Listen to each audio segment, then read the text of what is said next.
It's time for bookkeeping, beer, and BS.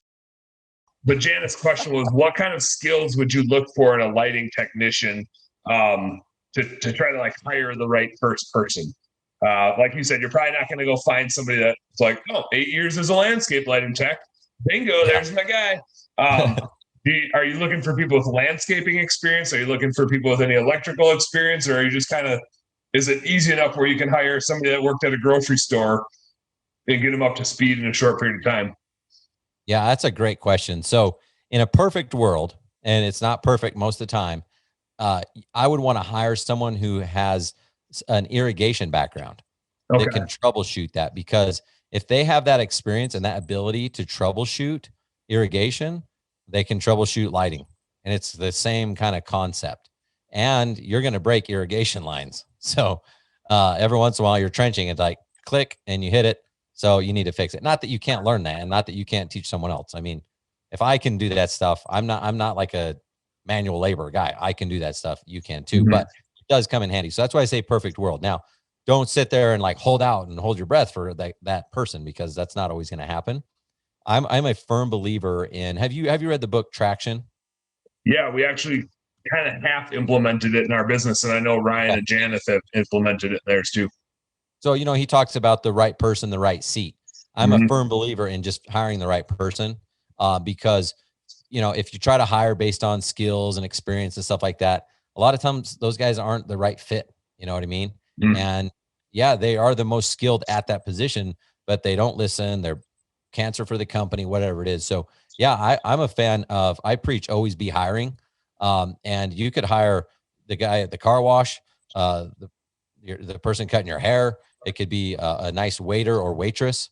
I mean, these are the people that already have jobs are the people you want to hire, and if someone strikes you, make them an offer. Tell them like, man, you need to come work for me. When can you come interview?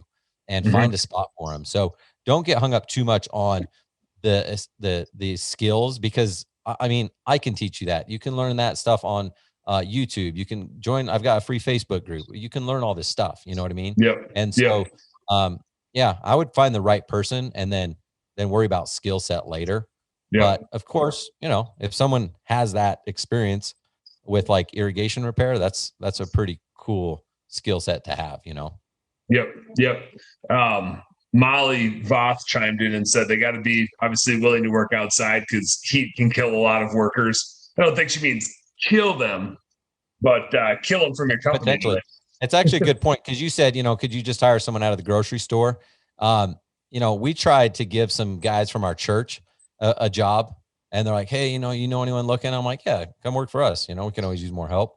And I think at one point, my brother and I thought we were going to be on CNN for being the only white dudes that are racist against white dudes or something. I don't know, because these guys were like throwing up by noon, and they just were not used to it. I mean, it does take the right person to be able to do that. So they need to know up front, like, you're going to be outside all day.